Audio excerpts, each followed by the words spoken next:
Good evening, everyone. On behalf of the Commissioners and staff, I would like to extend a warm welcome to you all to the May 8th, 2025 City of Roseville Planning Commission meeting.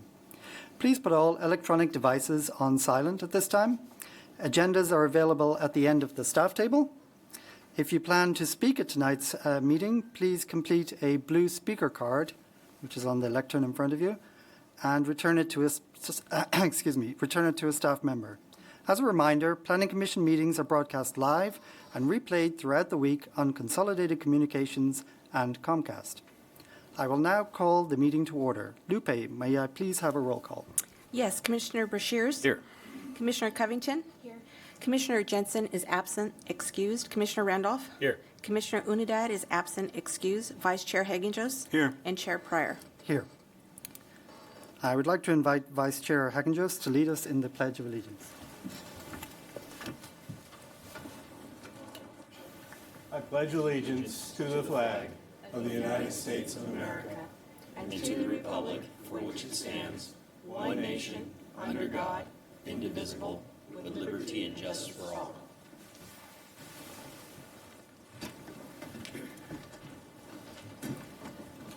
Thank you. Lupe, please begin staff introductions.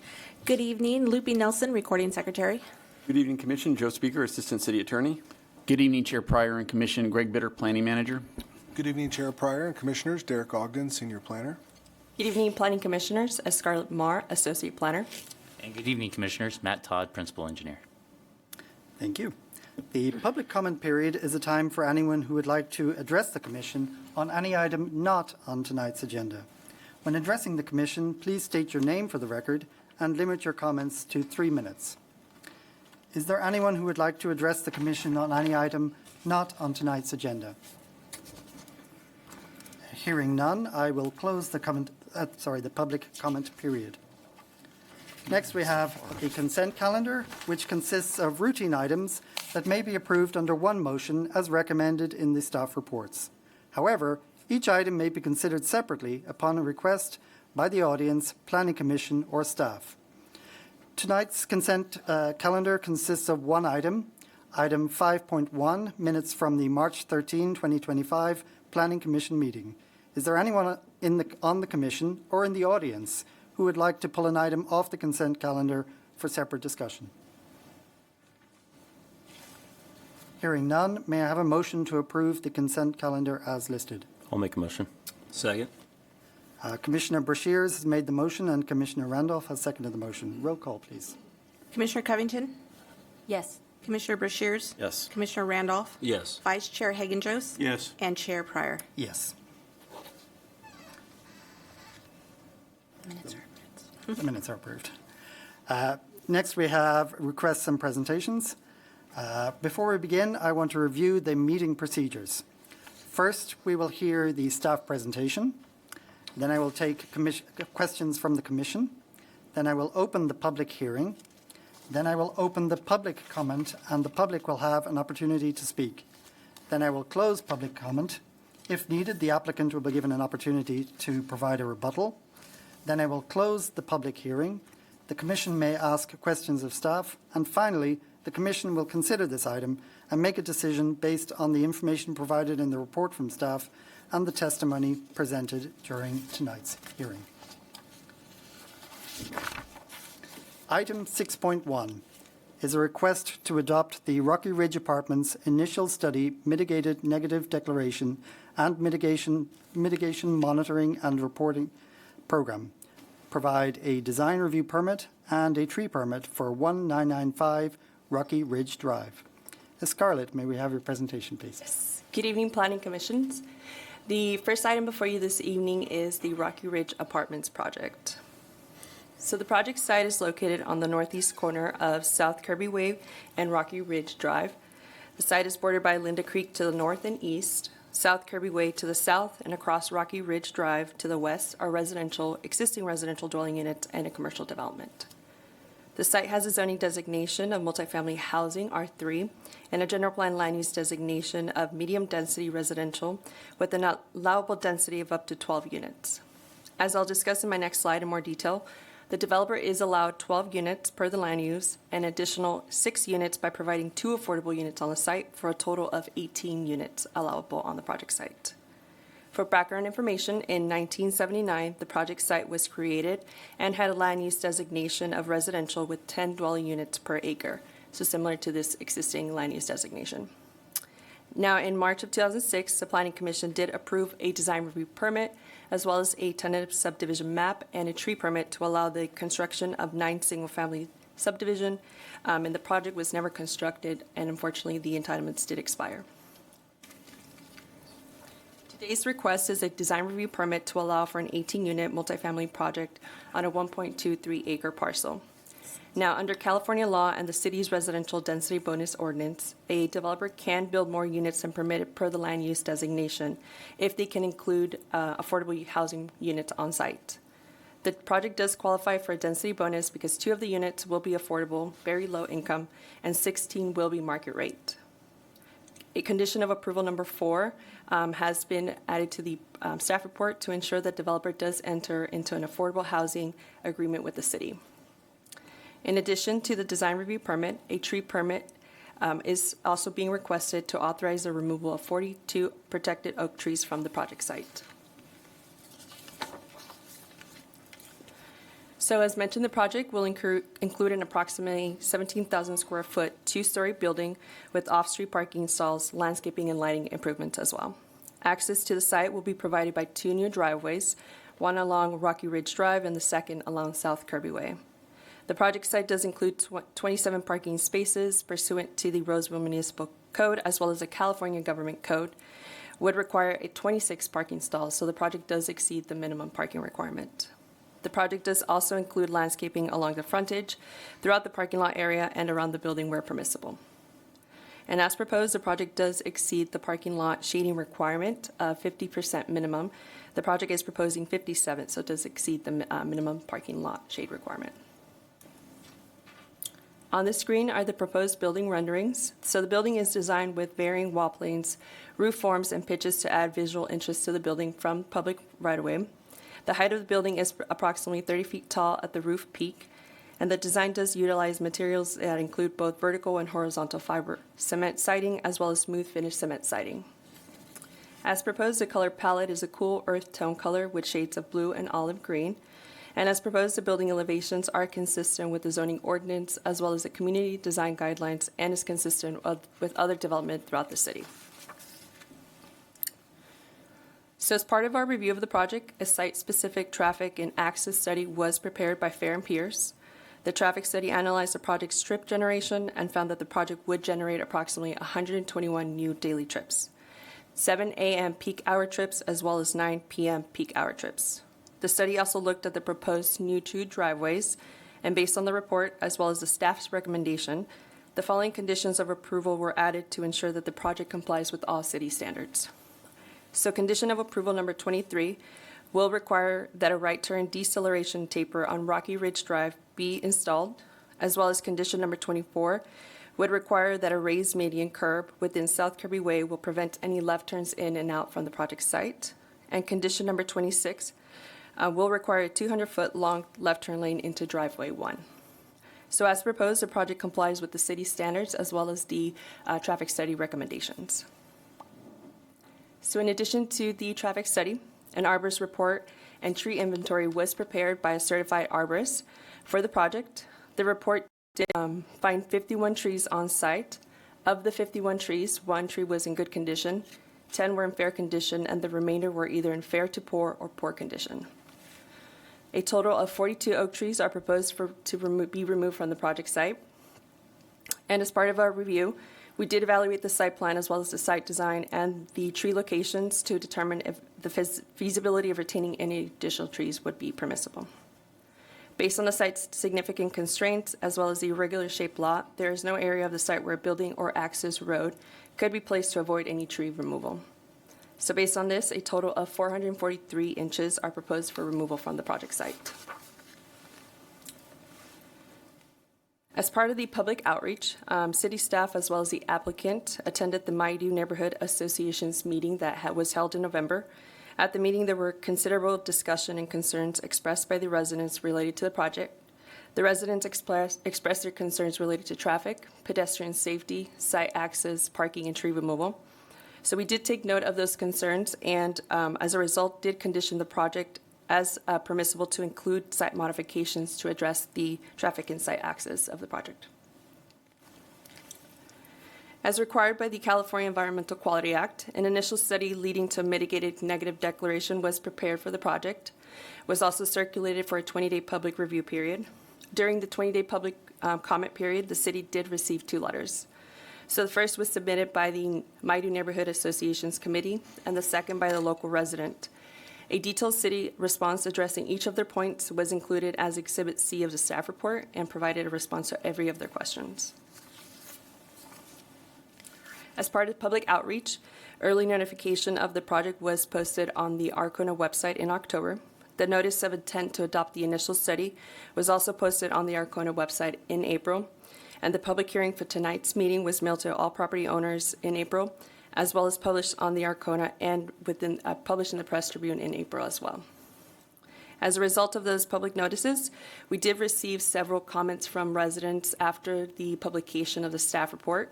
All those comments we did receive were uploaded to the city website as well as distributed to all the planning commissioners as we received them. So most of the comments we did provide, city staff did provide us a response and did note that a lot of their questions and concerns was responded to in Exhibit C of the staff report.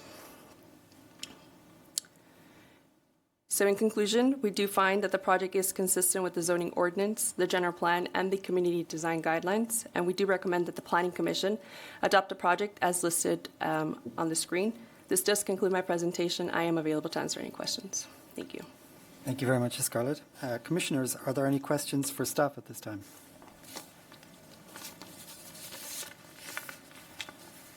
I do have a question, Scarlett.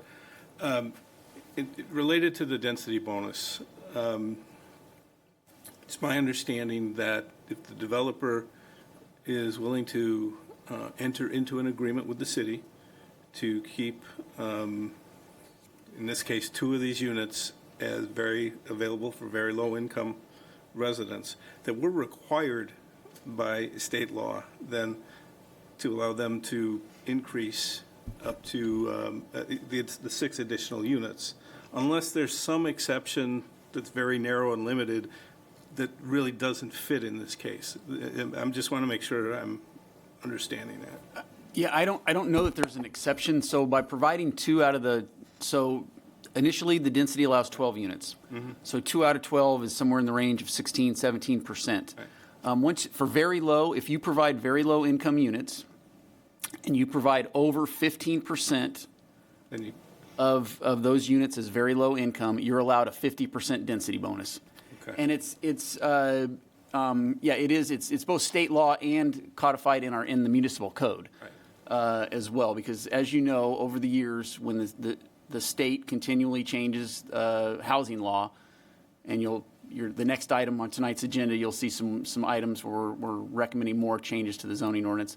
We keep the zoning ordinance up to date with the state laws. So there is going to be more density bonus changes coming to us. So that 50% gets you 6 more units. Mm-hmm. It's not a discretionary. The only discretion is if the applicant at the end of the day doesn't sign an affordable housing agreement with the city, they can't get a building permit. Right.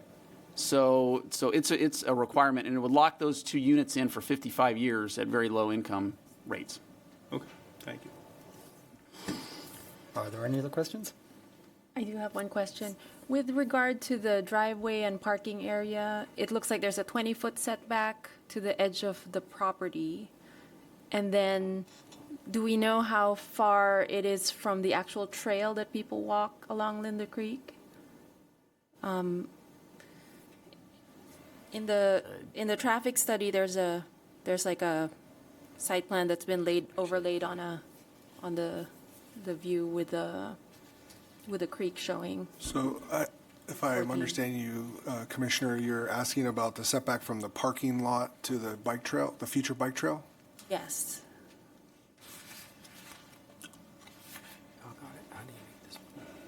Yeah, so there's a 20-foot setback currently to the property line, and then I'm not sure exactly how far to the future bike trail, but I'm going to estimate it's probably another 30, 40, 50 feet, something in there to the bike trail. Okay, Sorry about that.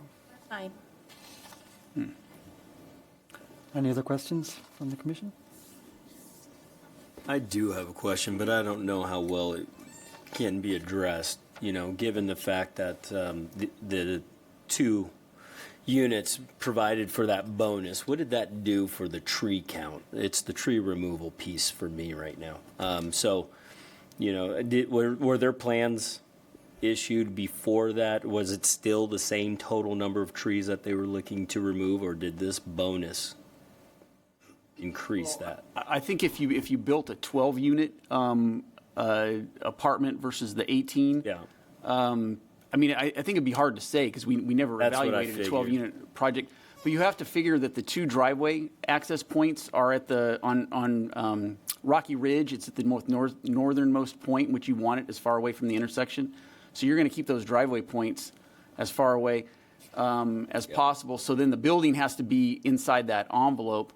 One of the big issues, and Derek might want to talk about this more because he has to keep reminding me, the topography of the site is really what triggers a lot of these tree removals, because you have to have those the access road, the internal circulation road, the driveway cuts at a certain grade. You have to have all your internal walkways to meet certain ADA Sure. slope requirements. And so the property has pretty varied grades. And so some of the trees are, much higher than other trees on the site. It's variable elevations. And so when you go flatten that site out, it'd be, like I said, you might save a few trees, but I don't think, when you look at the cluster of trees where the apartment's located, Right. that it's going to be a dramatic amount. If I can follow up on that, so what are we doing, if we can, not just for the day is here, but for the folks watching in the audience, what do we do for the tree portion of that? What are the requirements for the applicant if we grant anything, the tree permit? So in the staff report, there's a whole host of mitigation measures. So obviously, the removals all are required to either be mitigated through replanting or fees, which then go into the city's Oak Tree Fund, which our city Parks and Open Space Department uses for replanting projects throughout the city. And so that's one avenue. So there'll be funding for the city to do oak tree planting. Or the applicant, I believe, and you need to jump in on this one, they are replanting some oak trees on the site. Oh, okay. And other trees. Yeah, I think there are like 4 or 5 different valley oaks that they will be planting along the open space as part of the landscape plan for this project. And then whatever is not planted, as Greg mentioned, would be paid into the mitigation fund. Okay. Thank you. All right, for questions? Okay, thank you very much. I will now open the public hearing. I would like to invite the project representative for this item to address the commission. 5 feet to the bike trail from the property line. Well, I know, but to the little That's what I didn't fake path.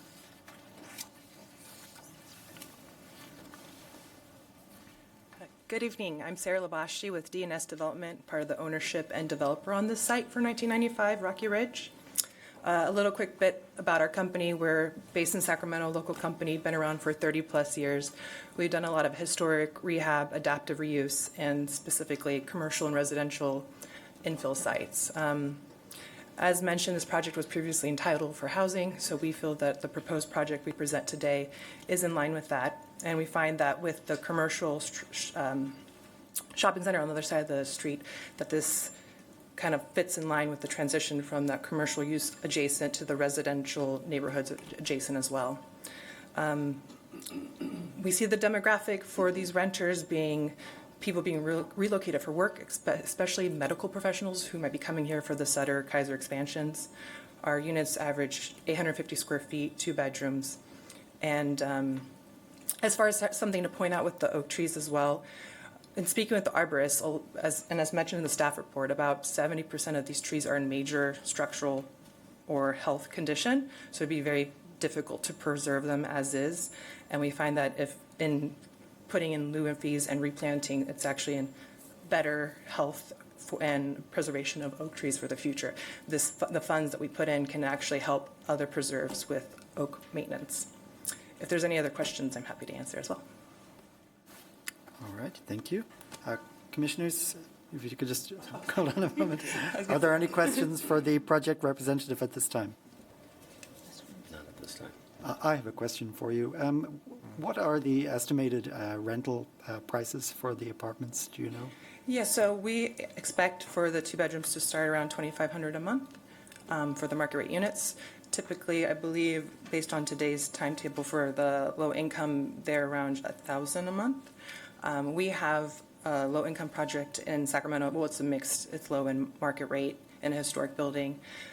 Those individuals that live there, typically they're young professionals in fellowships or teachers or daycare providers, because I believe the cap on what they can earn is about $40K a year.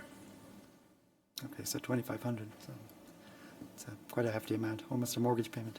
Yeah. So that's why we find that our biggest rental base on our other projects tend to be medical professionals. They're not quite sure if they're going to stay as they're transplanting to the Roseville area to decide what's going to happen with their career, so they're not yet purchasing a home. We've also had people who are renovating their homes or selling their homes and maybe not quite sure where they're going, so it's like transitional for them. They like our quality products, and so they come and they rent for a time being. We actually have apartments in our Sacramento area that range from all the way up to $6,000 a month on rent. So they're really high-end luxury apartments. And I should also mention we've done a lot of partnerships with other cities, City of Sacramento, City of West Sacramento, and City of Elk Grove specifically with our other projects that we've done for infill sites. All right, thank you. Any other questions before we leave it? All right, thank you very much. You may be seated. I will now open the public comment period. Is there anyone from the public who would like to come forward and address the Commission on this item? I would like to ask for a show of hands because I have a stack of speaker cards here. 1, 2, 3, 4, 5, 6, 7, 8. So I'm going to put the time at 4 minutes to speak for each person to give everybody a chance to speak at tonight's meeting. So if we could call the first person I have here is Francis Metzner. Sorry. Hi, good evening. My name is Frances Menser. I own a unit on Condor Court, which is directly across the street from the driveway that you're proposing and the unit. My biggest concern is the parking. I know that you've said that it meets the requirements for parking, which is about 1.5 parking spaces per unit. My understanding was that there's 2 one-bedroom apartments and 16 two-bedroom. Is that correct? So that's a total of about 34 bedrooms. If there's one adult in each one of those bedrooms, which you could assume there could possibly be, you don't have even 1 parking space per person. And that area around there is so unique. There's no street parking other than Condor Court within several blocks all the way around. Kirby is a very busy street. Rocky Ridge is a very busy street. And so there's no place for any extra residents to park or any visitors to park. And there was a question, too, about if there's any ADA parking that's going to be provided for it. So this is the biggest thing. Condor Court is a small cul-de-sac, and the parking on there is limited as it is. There's, I think, less than 1 parking space per those units. So for people to be parking over there, it's going to be really difficult. And then the only other off-street parking is the business center, which is directly across the street at the corner of Rocky Ridge and Kirby. And that could create problems, too, with people. I could see them jaywalking across Rocky Ridge, which is a very dangerous curve because the street curves around, and it's a blind curve right there. So that's my biggest concern about it. Thank you. Thank you very much. Next, I would like to call Rosalind Clement, please.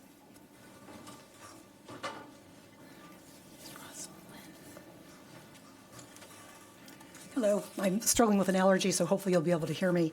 I'm Rosalind Clement, and I live on Blue Jay Drive. It's just a few yards from the south side of Linda Creek. Where Condor Court cul-de-sac ends is where Blue Jay Drive begins, and there are about 10 houses between mine and Rocky Ridge. I've spent several days each week walking that creek, that particular side, for 30 years. I raised 2 children that played in that creek and along the creek, so we're very familiar with what's been going on there.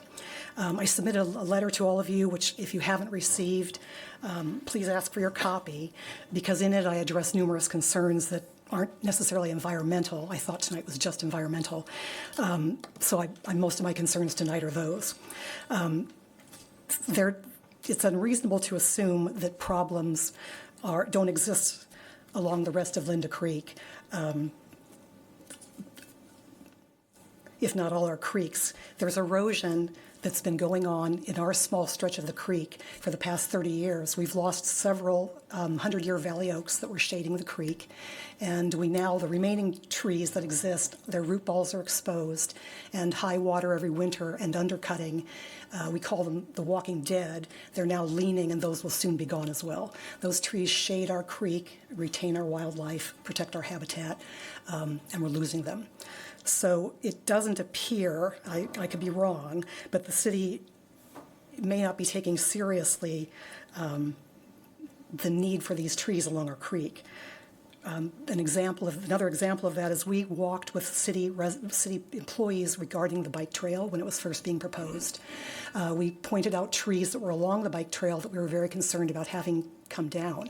We were assured they wouldn't, and naively, we went on with our lives. Fast forward several years, and this past year I watched as they cut down entire trees at the bank of Linda Creek directly across from my house. Of course, I called immediately because they know me from my years of complaining about the trees, and they told me that it had to come down because the limbs were overhanging the bike trail, and that was a danger, that was a safety hazard. So I pointed out to them, if that's a safety hazard, then meaning the limbs can't be cut back, but the tree must go, then every tree in every park in which a child plays under needs to come down because it's a safety hazard. So it's things like that have me concerned.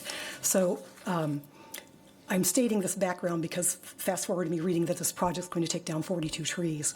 And the project is deemed no negative environmental impact. The environmental report's a bit dangerous because on the surface, yes, the trees are all junk trees. What could possibly be wrong with getting rid of junk trees? But the problem is that the dirt that is there and the grass that is there and the trees that are there protect our temperatures. It creates, it provides the fact that we won't have rising microclimates in certain areas. I mean, we're all aware of what green does for our world. It's important that each individual project that you folks are approving be looked at as a greater whole, because piece by piece, maybe there's no real impact on that corner, but piece by piece, as each one that has a negative environmental impact is approved, overall, you suddenly have greater and greater and greater loss of our green. If this project's going to go through, I want them to consider the citywide tree canopy goal that was to be at.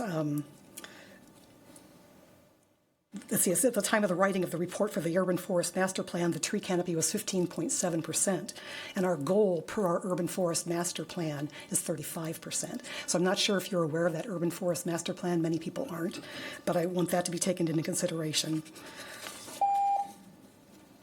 All right. I'll give you 30 seconds to complete your The most important part of the tree issue is that 4 of the trees, of the 42 trees, were listed in good condition. All the other trees were listed as junk. I walked that. They are. The 4 trees that were listed, I believe 2 of them were good condition. The environmental report said they were being taken down because some of the limbs leaned into the property line. We shouldn't be taking down the 4 good trees. They should stay. We should request that the developer trim them appropriately, and we keep those trees. In addition to that, after hearing what you said about the parking tonight and the rent rates, I do want to add, it really is insane to expect that few parking spaces. You said no once before, but to allow that few amount of parking spaces on that dangerous of site, it really is a very bad thing to do. And to allow them more apartments is also insane. If it's 16 are allowed, you don't allow 2 more because they can do low income, you allow 16 total. Very much. Thank you. Next, I would like to call, I'm not very good at reading these handwritings. I think it's Mary Steele. Is that right? Okay. Hi, I'm Mary Steele. I'm president of the Mighty Neighborhood Association. We cover over 1,200 houses, and we try to not take stands on things. We're a conduit, but we've had huge responses to this development. And I just want to point out the biggest concern for almost everybody, I didn't hear anybody complain about that they're building something for low income or for more area, but it's the safety concerns for the Oakmont students, the Ike students, the pedestrians over there. No parking for visitors and stuff. They're going to be crossing the streets. The business across the way complained that they don't want people taking their parking places. So I'd like those things addressed. There was a lot of concern that there was no environmental impact report. And I want to thank you guys for how receptive you've been, because I don't understand a lot of this. I'm learning. But there was a lot of concern that because of the wildlife in there and stuff, that people really wanted to see a regular environmental report, not a negative impact. I would like to ask each of you to visit that site, to walk it and see the dangers, the dangers on the curves where the traffic is going to be coming out on Rocky Ridge and on Kirby, the homes across from on Kirby who are now going to be doing this with that. The same with Condor Court. They're going to be coming out right there. So I just wanted to reiterate that we'd like you to walk over there, walk the thing, see what our safety concerns are, because it's not a matter of not wanting a development. It's just that site and the traffic coming in and out of it is going to be a huge safety issue. So I talk fast. I'm done. Anything I can answer or anything? No? I think we're good. Thank you Okay, very much. thanks. I appreciate it. Next, I would like to call Lance Hibben, please.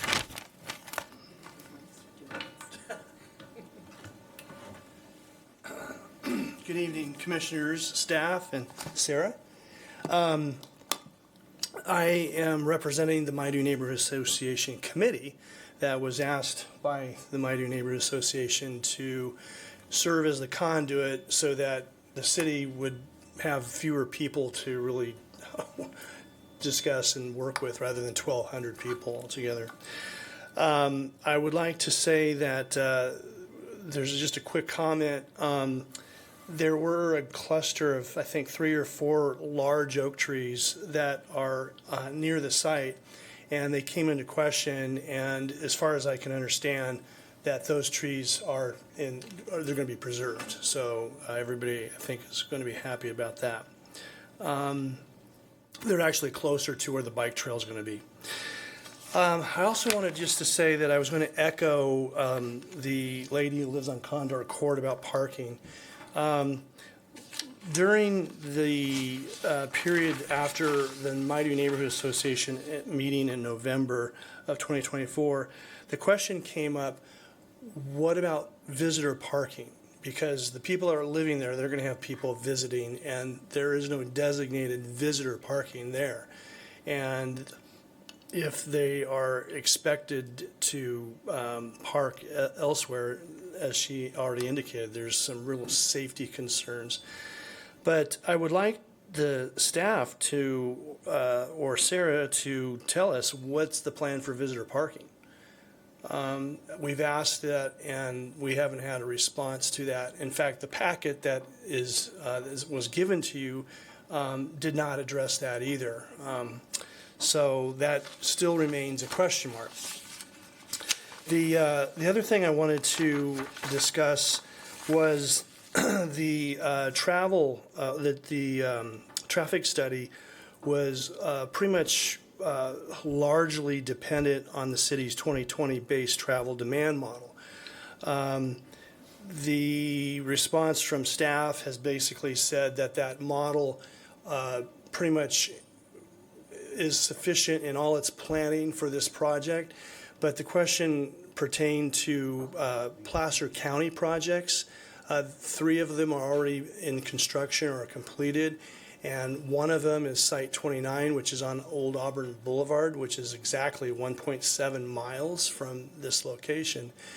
And the response was that all of that Placer County, all the projects were included in the 2020 base travel demand model.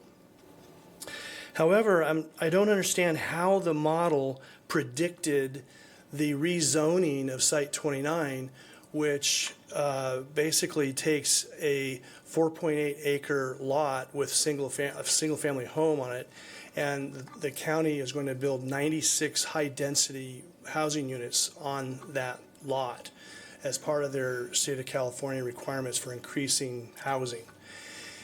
And I don't understand how, well, let me back up. That rezoning was approved by the Board of Supervisors in May of 2024. So I don't understand how our city's 2020 base travel demand model predicted something 4 years out that significantly changes the traffic patterns that are going to affect this particular location.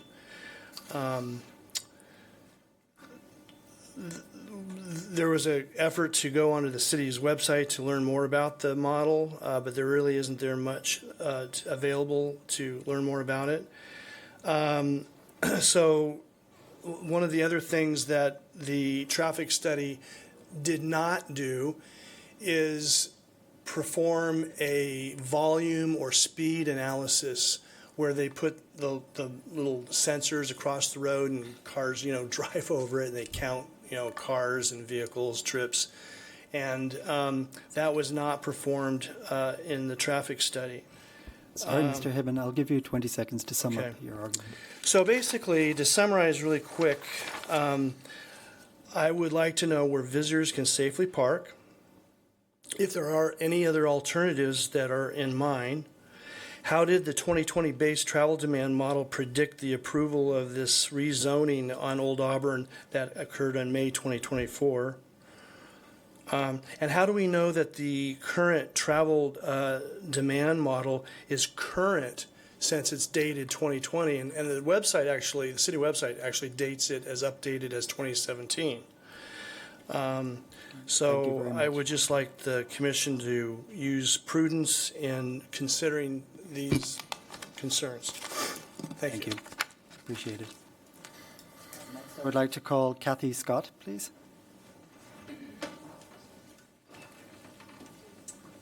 Hi, everyone. My name's Kathy Scott. I'm a resident of the area. I live on Vista Creek. My partner and I walk the area quite a bit, and we have been very concerned about traffic in that area, and then just recently found out about this project, and we were mortified that we have pedestrians coming from Oakmont High School, we have cars coming every direction on blind turns, and now we're going to put an apartment complex there. It's already a really scary intersection, especially for pedestrians. So it is a concern for us. Looking at your presentation, the right-hand turn from Kirby into the complex, and then a right-hand turn out of the complex. There's no place for a left-hand turn out of that complex, which will be probably a problem for the residents, and we may have people doing illegal left-hand turns out of that complex at a very scary intersection. But one of my main concerns is the pedestrians and the amount of Oakmont high school students that walk through there several times a day. Okay, so that's one of my first concerns. Second concern, again, is the protected oak trees. If you look at a satellite map of that area, that's the only green area. I mean, that whole area is such dense housing. Look at a satellite map. The Linda Creek area is very important to that area, and I'm sure that will remain green space. But the fact that 42 heritage oak trees are going to be removed, we're never going to get those back. And yeah, it's going to go into a fund for the city. They're probably not going to be in our neighborhood. So there goes the green in our neighborhood. So that is also a concern. The parking spaces was also a concern. We noticed that there is no street parking in the area. Where are the visitors going to park? There's not even going to be enough parking for each apartment. If there's 2 cars per apartment, there's not enough parking for the residents, let alone if they have visitors. So that also was a big concern. And then I know that Linda Creek has flooded in the past.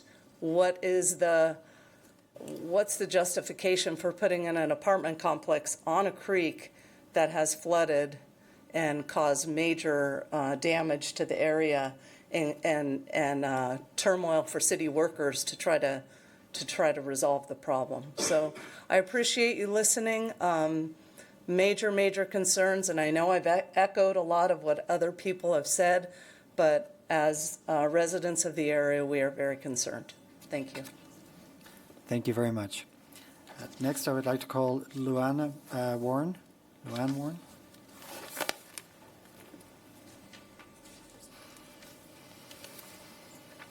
Good evening. My name is Luann Warren, and I am a resident here in Roseville, and I live right around the corner from this projected project, and I vehemently oppose it, and I hope that you will take a look at it and not just push it through, because all the concerns that have been brought up, I could say the same thing.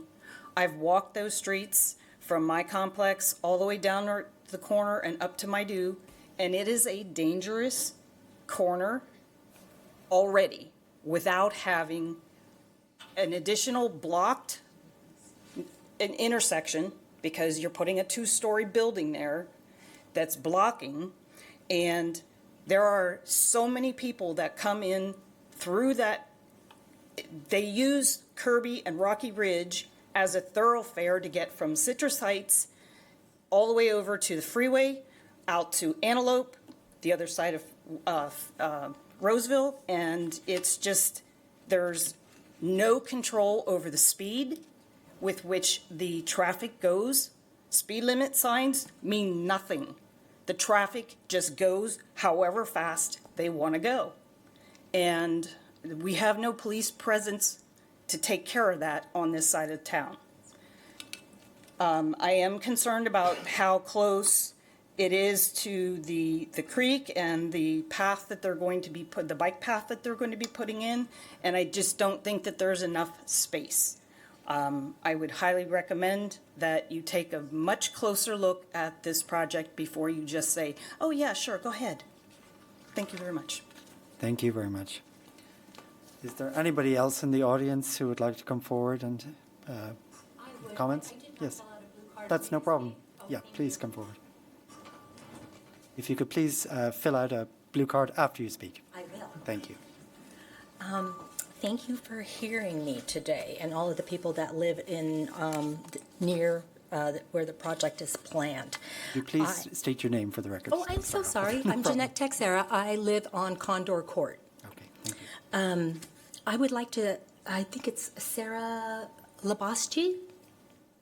Hi. I had a question. I wondered when the project might begin, and when did you anticipate it ending? Sorry, you need to address the commission. Oh, I'm sorry. We can relay your question. Okay. I wondered when the project might begin and when you think it might end. Okay. All right. And I also would like to speak to Figure 3 in the Fear and Peers report. It shows that driveway 1, that's directly opposite of Condor Court, has all directions out. And it's difficult to see in the picture that you have, but there's a suicide lane that residents of Condor Court use to turn left. That's our only option to turn left. If you turn that into a left turn coming into driveway 1, you have 2 lanes of traffic, a turn lane coming into driveway 1, and traffic coming the opposite direction from Kirby.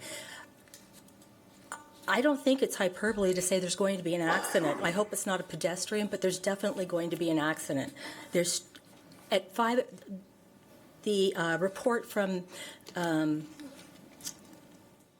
the driving fear and peers, the times that they took to review the cars that are coming in and out, I don't think it's adequate. There's stopped traffic all the way to the next street down during traffic times in the morning and in the afternoon. And like someone had already previously mentioned, I would like for you all to take a walk down there during high traffic density times. You will see that there is so much more traffic that's been mentioned in here. The speed limit is 30 miles an hour, and even in the report, they mentioned that the cars are going 42 miles an hour. It's almost the speed limit, 40 in a 30. And people do cross. The crosswalk is over at the traffic light. They jaywalk all the time to get either to the creek or the trail. So I just would suggest that you maybe have them take another look at that or devise another way for the traffic to be routed, because it's going to be very, very dangerous. And when might I get an answer about when the project might be started or ending? We'll have comments after the public has Oh, had their okay, chance very to good. speak. Well, thank you all for your time. Thank you very much. Is there anybody else in the audience who would like to come forward? Yes, please. She needs to take. If you could please fill out your blue speaker card as well. Oh, here, yeah. Hi. Would you please state your name for the record? Corey Laposa. I'm also a resident of Condor Court. And what she said about the peak hours, those are not realistic. I don't know who drives how that's traffic at 9 p.m. at night, or even 7 a.m. It starts, from 7 to 10 is traffic. It's, like everybody said, it's so impacted. You guys just need to walk there. And my also big concern is, how come no one's talking about the damage to Linda Creek? How come that's just the riparian waterways, the habitat, the wildlife? Why is that not a problem for you guys? I don't understand it. That is a huge asset that we have. It's part of the whole community that uses that. I don't understand how you guys can just let this happen on the creek. No one's talked about the habitat, the wildlife, the impact of all of that. There's no mention of Linda Creek. And it's how many feet from Linda Creek? I'm flabbergasted that nobody cares, that we have this beautiful space that nobody cares, and you're gonna, anyways. So that's a huge thing. I just think this is not realistic. It's the lack of parking, the structure, the traffic, the pedestrians, the kids at Oakmont School. It's just, you have no idea how many people walk around there. Especially with the new bike path, where are they supposed to park? Does anybody know where the people coming on the bike path are supposed to park? They're going to be over in that apartment complex, or they're going to be in Condor Court, and we have zero parking. I just think it devalues our wildlife, Roseville, our lives, our homes, everything. You guys, there's no consideration for what we've built over there and how we feel about it. Thank you. Thank you very much. Is there anybody else in the audience who would like to come forward? All right, seeing none, I will now close the public comment period. I would like to ask, are there any questions from the Commission for the applicant? Yes. Could the applicant please come forward?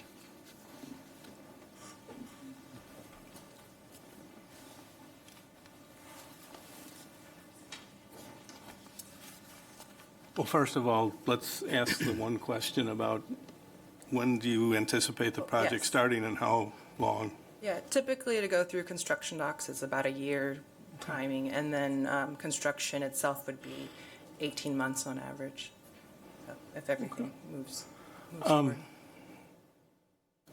We've been hearing, and I'll be honest, reading the report, and I want to preface my question by maybe saying something to the public here. I just heard a lot of people come up and say that we're just going to push this thing through. I will tell you that I am, I'm insulted by that. We spend hours looking at things, and you're making assumptions about our attention and our willingness to serve this community. And I just want to make that clear. We spend hours on all of this. I read every word in all the materials, about 600 pages worth. And I've been thinking about this. And I've been viewing the site. but you come up here and you make assumptions that we're just going to push this through and we don't do anything. And I need to correct that for the public record. Now, my question, because it is a serious concern, this parking issue. What do we deal with? What do we do with the visitor parking that is on this site? So what we would be doing is we'd be assigning parking for the residents. Usually on our projects, you would have maybe half of them would be just a single driver, and then the others maybe would need 2 spots. So as far as for visitor parking, we might have 1 or 2 spots for visitor parking when you account for what the residents assigned parking would be for. And, we've worked in other properties where it's 0 to no parking, of course, and I know parking always comes up with any project. A lot of people who have visitors now too, they do the ride share to come to visit their friends and whatnot as well. But you're talking about most likely a demographic of people who, if they work night shifts or day shifts, there's some spillover as well as when they're actually parked in the parking lot.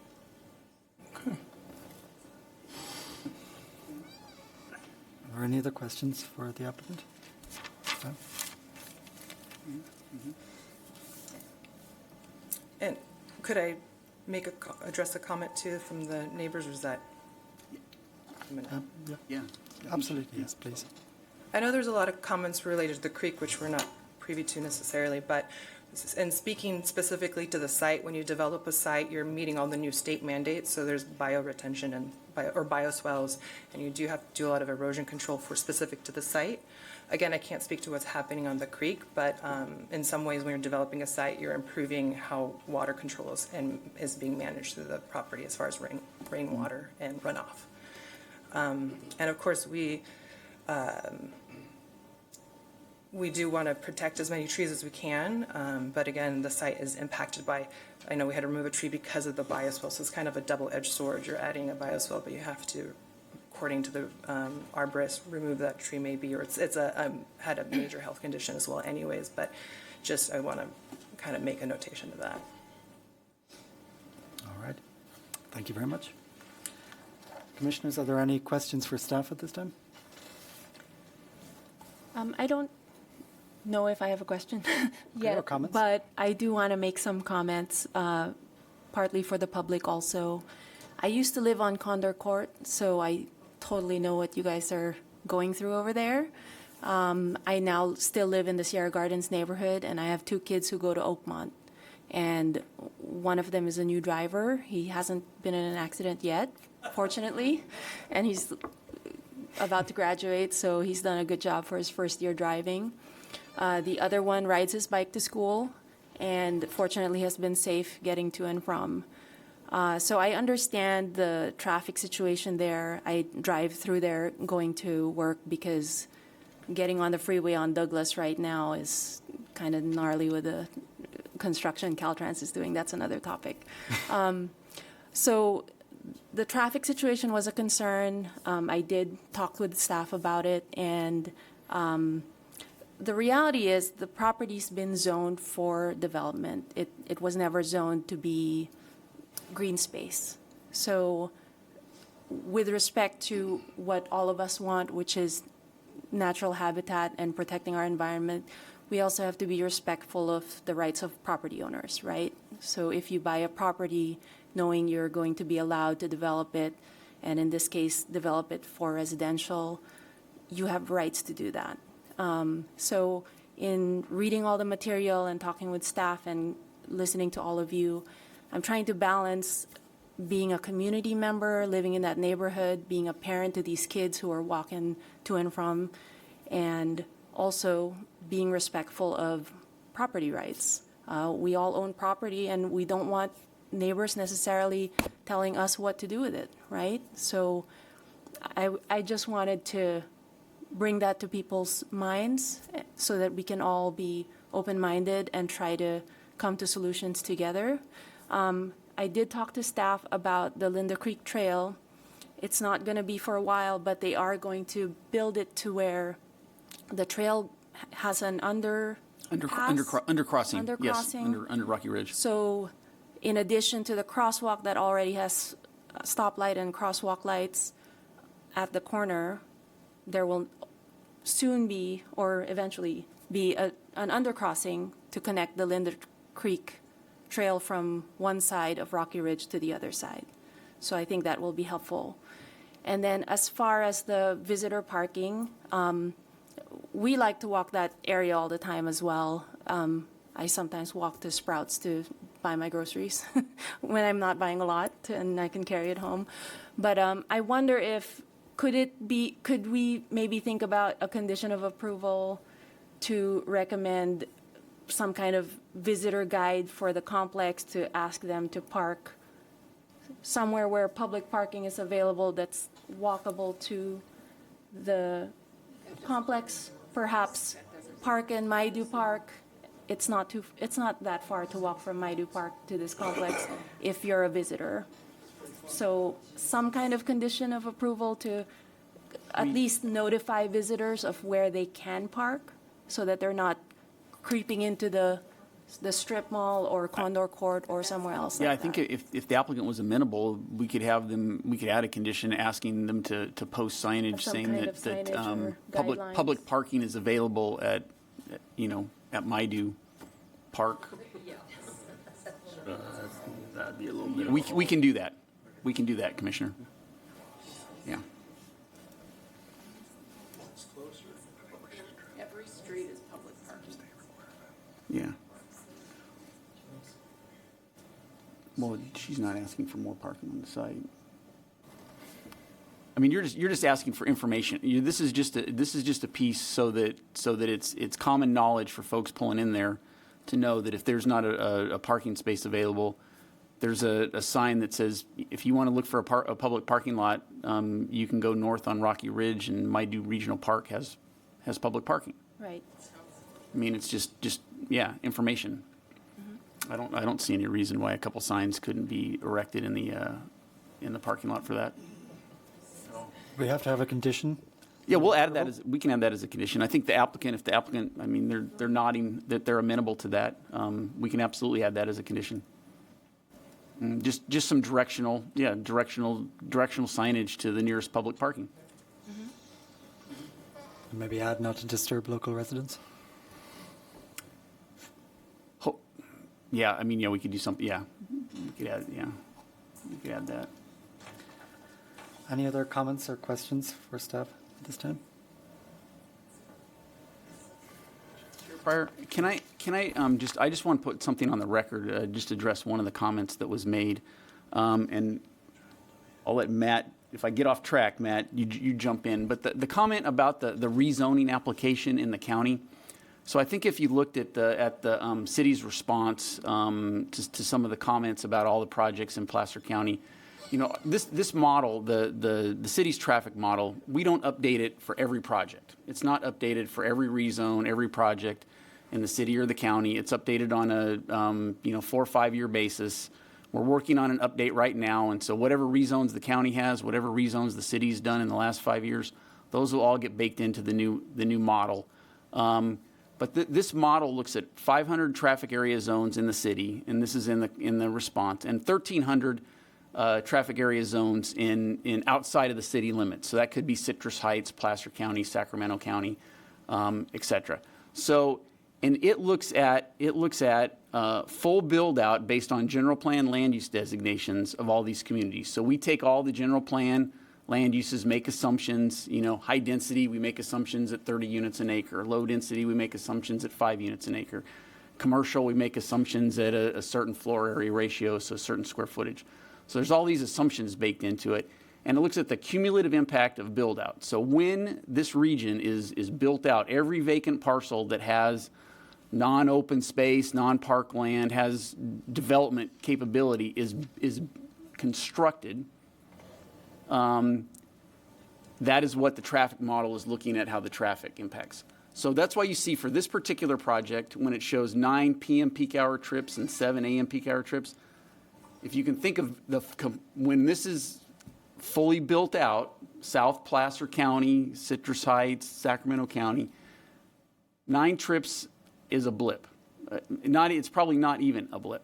And so these rezones, so the rezone in the county that was mentioned by the commenter, that'll get picked up in the next model run, because we'll take the latest general plan, we'll bake that into the new model, and that'll show how we need to how our infrastructure needs to be constructed, how all of the signal timing, that'll affect how the city manages transportation based on that new information.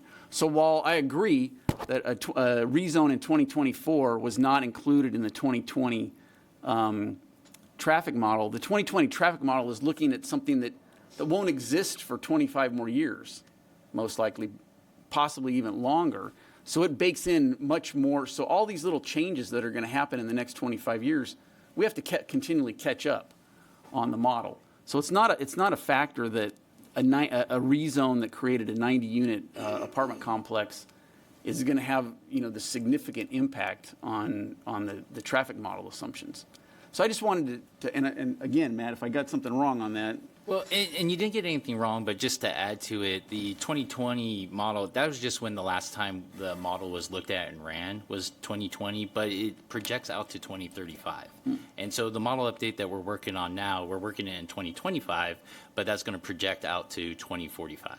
And so when we do these model updates, we are looking into the future and we're looking out to future years. It's not just a snapshot in today's current, but as Greg said, we're looking at what full build out looks like, what we actually are expecting for traffic from that full build out outside, not just within the city, because we do understand that we have traffic coming into the city from outside, and what that is as well. And then that's how we, look at our signals and making sure we're meeting our LOS policy and making sure that our level of services are being maintained. The public comment is closed, sorry. Is there any other comments or questions from the commission? Actually, I have one just for my clarification.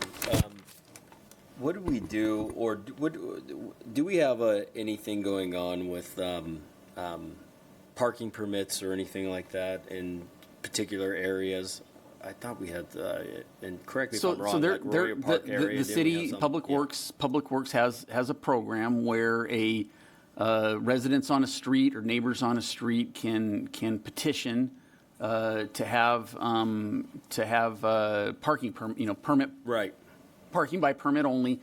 It's a fairly onerous, and I'm not sure if you know the details. I think it's fairly onerous because it needs a pretty large percentage of a certain block face. So if you have a block of 20 homes, I don't want to make it up, but I don't know the percentage, but I think it's probably like 75-80%. I mean, it's not just majority gets it. It's a pretty significant, because it can have significant impacts on a neighborhood, especially when you talk about single family homes. You never know how many vehicles we don't regulate vehicles for single family neighborhoods, and then their visitors all of a sudden show up, and it's during that time, and you've got to have visitor parking passes, and so some neighborhoods it works fine, and I think some neighborhoods have there's been folks that have come petition the city to do it, and then when they go out and they talk to all their neighbors, it goes down pretty quick.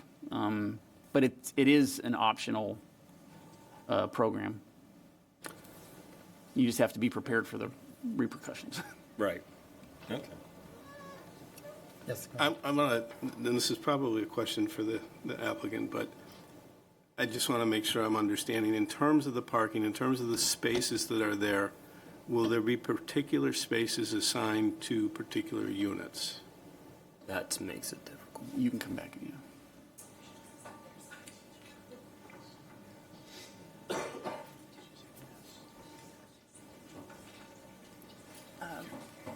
Yes, so we will assign parking based on our lease agreement, and I did want to point out any lease agreement we have, when we have parking on site, has a parking addendum associated with the lease. If there's like specific language for us to include in that, that's also an appropriate place for us to locate about that, any issues with where they're parking. It also makes a point that we can tow if they're parked in an incorrect spot. And I also wanted to mention too that this property has 18 units, which then requires us to have an on-site individual living on site. So we would have like a representative of the company living in the building, which allows for them to manage the property, and if there's any issues or conflict, we don't want to have conflict with any neighbors. The residents likely living here also want to enjoy walking around and whatnot, so I just wanted to include that there would be somebody on site living there as well who can be a liaison if there's any parking concerns. Thank you. Thank you. Any final comments? I have a couple last questions. There was one comment about there not being, as part of the traffic study, the spot speed report, but I think there was one, right? I think I had brought that up when I had spoken to staff. My only concern with it was they did it when it was not peak hours, so I don't know if that's something staff can, in the future, for future traffic studies, make sure that peak hours are considered when that kind of study is done, or that piece of the study? Yeah, in this particular traffic study, when they were doing that spot speed study, it was to look at the site visibility exiting that driveway. And so they were trying to get kind of an idea of what that speed kind of through the area where that driveway on Rocky Ridge was going to be, in order to determine what's the minimum design speed that they should be looking at when they're looking at site visibility. Okay. And so that was the intent on that particular study.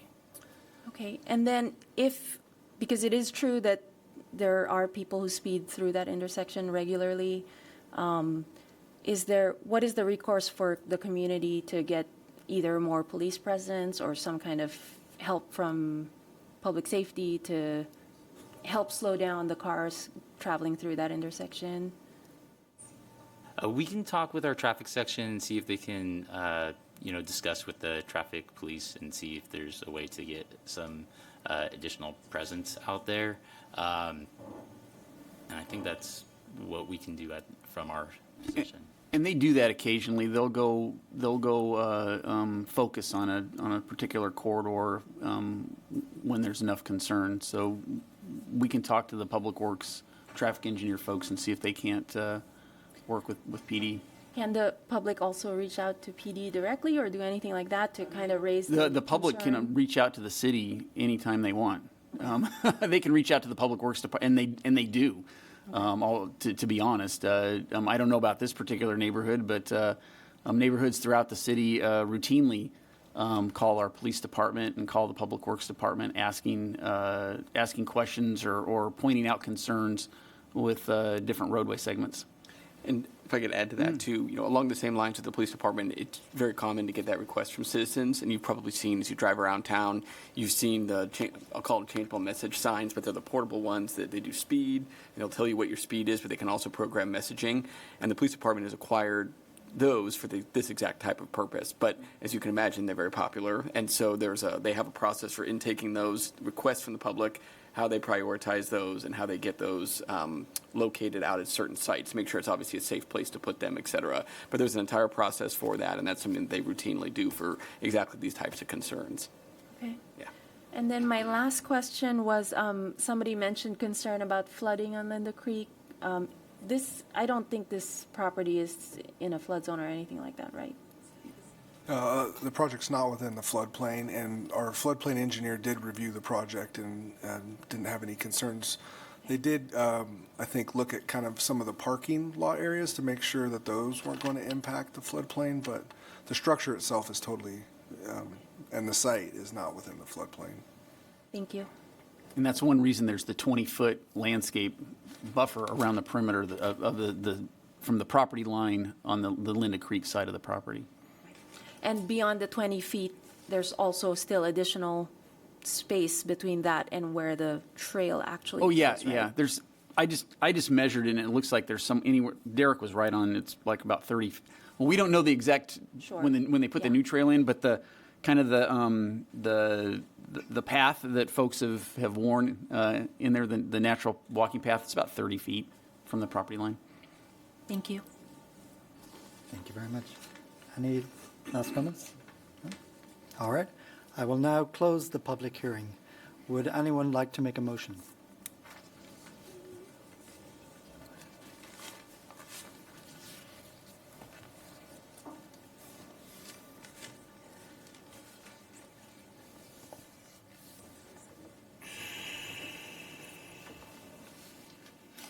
I'll make a motion to I can get to it. Thank you.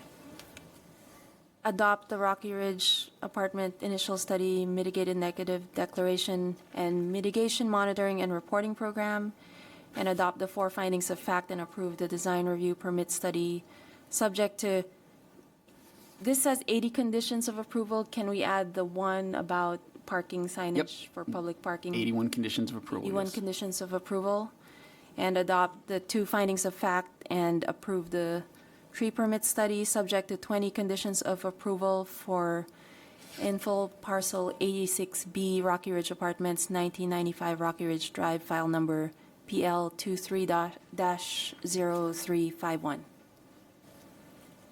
Do we have a second? I'll second. Okay, Commissioner Covington has made the motion and Commissioner Brashears has seconded the motion. May we have a roll call, please? Yes. Commissioner Randolph? No. Commissioner Covington? Yes. Commissioner Brashears? Yes. Vice Chair Hagan-Joes?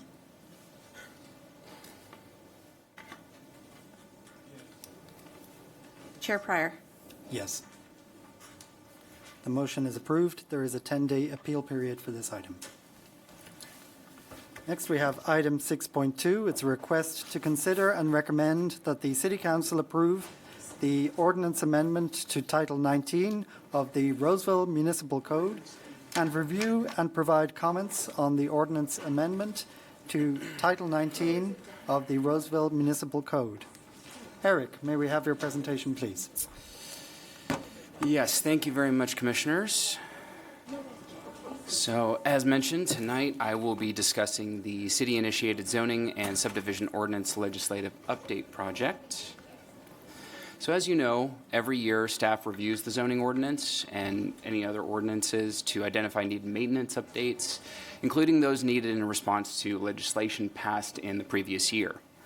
I'll be reviewing a brief summary of the proposed changes. The staff report goes over all of those proposed changes in much greater detail and includes the red line sections of the zoning ordinance as Exhibit A and the subdivision ordinance as Exhibit B. The first section I'll be discussing are the staff recommended amendments consisting of the following items. So the first set of amendments creates a new definition for microbreweries and modifies certain use types, including amusement centers, personal services, and eating and drinking establishments. It also amends the commercial and industrial use tables to allow veterinary clinics in the regional commercial zone district with approval of a conditional use permit, and to allow microbreweries in all industrial zones. Next, due to the popularity of pod storage containers and the fact that we've never really had regulations regarding their operation on residential properties, staff is proposing similar standards to those found in several surrounding jurisdictions.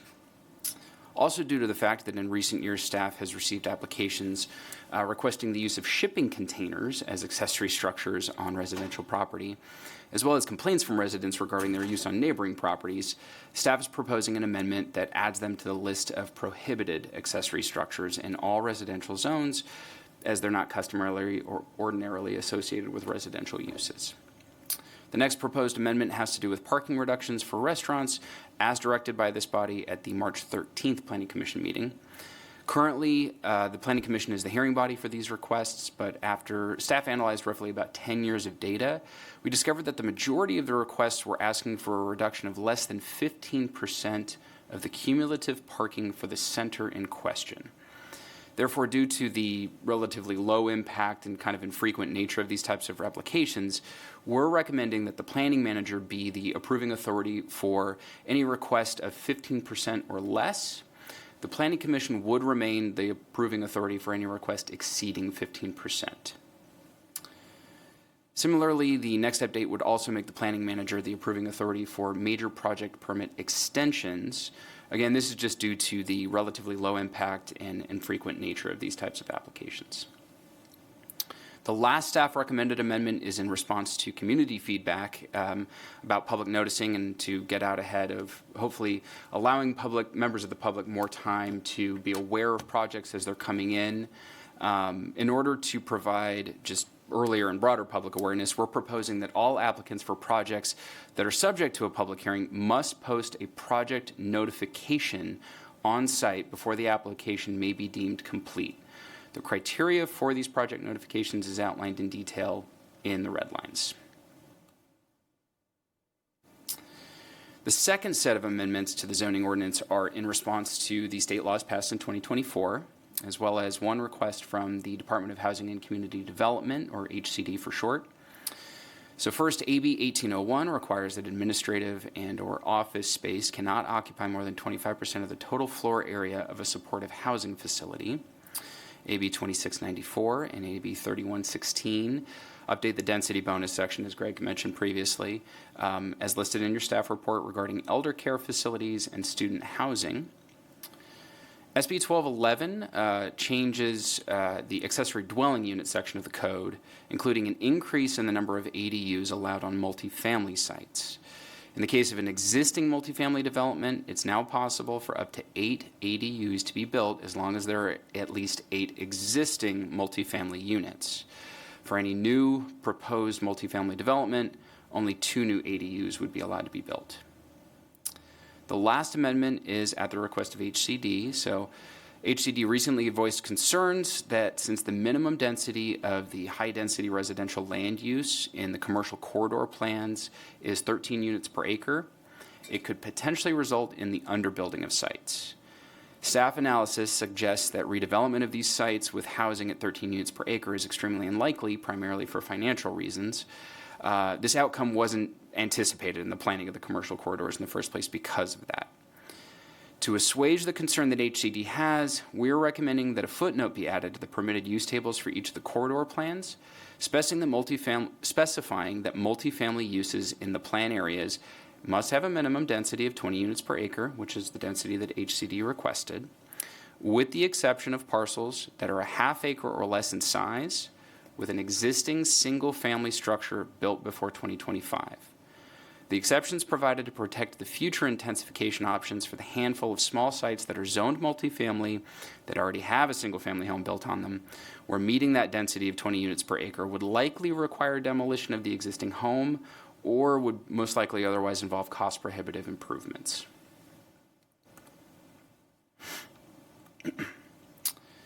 Lastly, the subdivision ordinance is the following updates. So this is pursuant to SB 1123. This would include changes to the ministerial 10-lot multifamily mapping process that was adopted just last year. That process allowed for ministerial approval of up to 10 lots on specific properties within the multifamily zoning district. So the changes this year include the following. 1, a lower height limitation cannot be imposed on projects than already exists in the underlying zoning district. Existing homes cannot be split into separate parcels. The minimum density requirement has been reduced from the maximum allowed density on the parcel down to 66% of the maximum allowed density.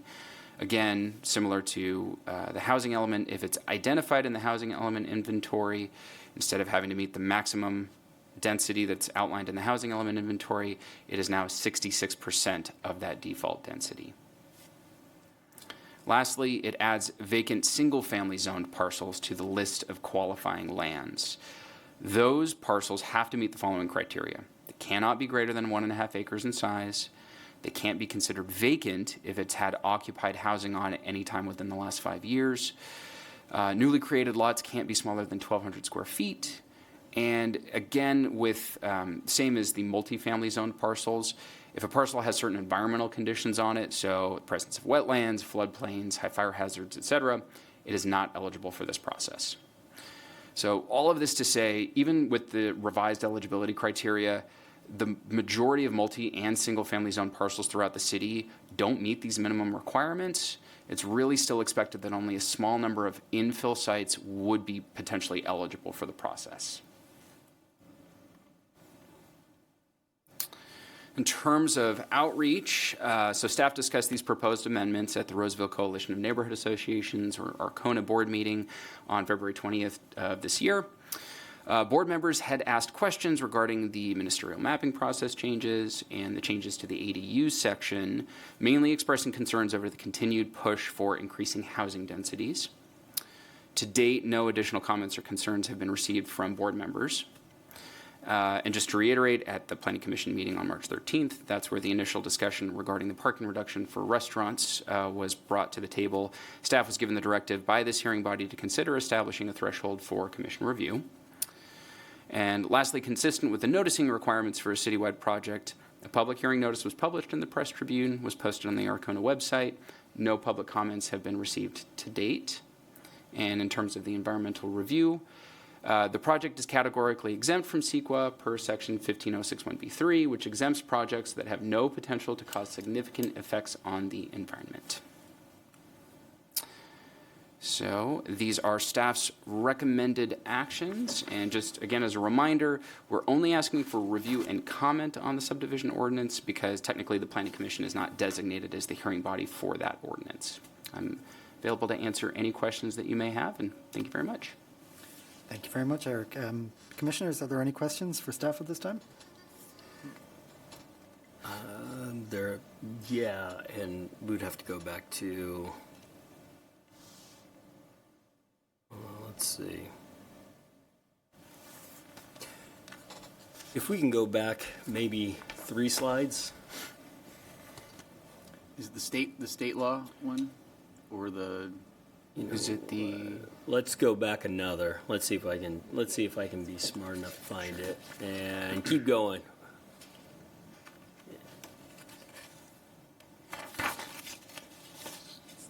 There was no, it wasn't the parking because we spoke about that, but there was it was delegating some authority to the major project permit. Thank you.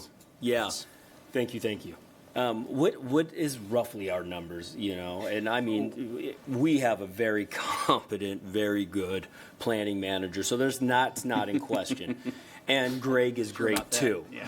But so yeah, no. I'm just kind of curious on what does that usually look like. So if you think about major project permits, to give you an idea, Parcel 49, Freedom Point, the whole complex around Topgolf, Campus Oaks, the whole commercial center around Campus Oaks, Baseline Marketplace, which is going to be coming before you pretty soon, but that's the center with the where Costco is located within that overall project. So it's large projects. There's a lot of industrial projects, and so what this particular tweak is, when they come in and they ask for, so they come to the Planning Commission, and they get their approvals, and within 2 years they don't pull a building permit. And like, we're working on it. We need another, we're in the middle of the building permit or civil improvement plan phase.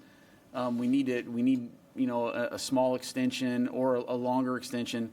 The way the code reads right now, they have to come back before the Planning Commission. Gotcha. So it's public notice in the newspaper. It's the same. To be honest with you, if it's approved at the staff level, really the noticing difference is the newspaper and a public hearing. We still do the 300-foot note. If it's the planning if it's the planning manager approval, it still gets the 300-foot radius, and it's really just to give them another year. And it's an extension on what they have entitled. If they come in and do a modification, then depending on the level of the modification, so they can come in and modify an administrative permit and change what was originally approved at the staff level. But if they want another year to get a building permit, they have to come to the Planning Commission. So we're talking efficiencies and all that So other yeah, good it's stuff really with it. No, I hear it. No, I'm a proponent for that. As everything else, if there's something that, and to get an extension, we have to know that you're still, that the project, there hasn't been any significant city changes in development standards or policies. Now, in certain areas of the city, they have development agreement vesting, but in a lot of parts of the city, they don't. And so if we change some standards, well, they have to, we wouldn't give them an extension. We'd make them do a modification to update the project to meet the new standards. And then we always have the ability to bump it up. But these are usually almost always consent items before the Planning Commission. So it's, the additional time, the additional noticing. Yeah, absolutely. That's the real reason for the major project permit extensions. No, I appreciate that. Yeah. Thank you. No, that makes a lot of sense. Thank you. Anyone else with questions? No? All right. I will now open the public hearing and the public comment period. Is there anyone from the public who would like to come forward and address the commission at this time on this item? All right. Seeing none, I will now close the public comment period. Commissioners, are there any additional questions or comments? I will now close the public hearing. Would anyone like to make a motion? Chair, I'll make that motion, and please excuse my tired eyes as I read this thing here. Recommend consider the two findings of fact and recommend to City Council approval of the ordinance amendment to Title 19 of the Roseville Municipal Code, and 2, review and comment on the ordinance amendment to Title 18 of the Roseville Municipal Code. And I guess to clarify, there wasn't any additional comment on the Title 18, so the recommendation is to take it without the comment. Without ethics. Yeah. Exactly. That's what I was going to say. I mean, you made me do all of that. And Tired eyes and a tired, never mind. that. I'll second that. Thanks, buddy. Commissioner Randolph has made the motion and Commissioner Brashears has seconded the motion. May we have a roll call, please? Yes, Commissioner Randolph. Yes. Commissioner Covington. Yes. Vice Chair Hagan-Jost. Yes. Commissioner Brashears. Yes. Chair Pryor. Yes. The motion is approved. Next, Eric. Next on the agenda is Commissioner Staff Report. Are there any reports from staff? I just have a quick, so we will not be having a meeting on May 22nd. Right now, the first meeting in June, I believe it's June 12th. Probably not. And I think, to be honest, both meetings in June are question marks right now. It's possible that it'll be the first meeting in July. I'm pretty sure if we don't have one at the end of June, we're going to have one at the first meeting in July, because we have something we're waiting for information back, and it's kind of dependent on the applicant on what date we can hit on that. So I'll make sure, as soon as we know, I'll let you guys know, but at least you get the rest of May off. And then if you Sorry to take it personal. yeah, and I know.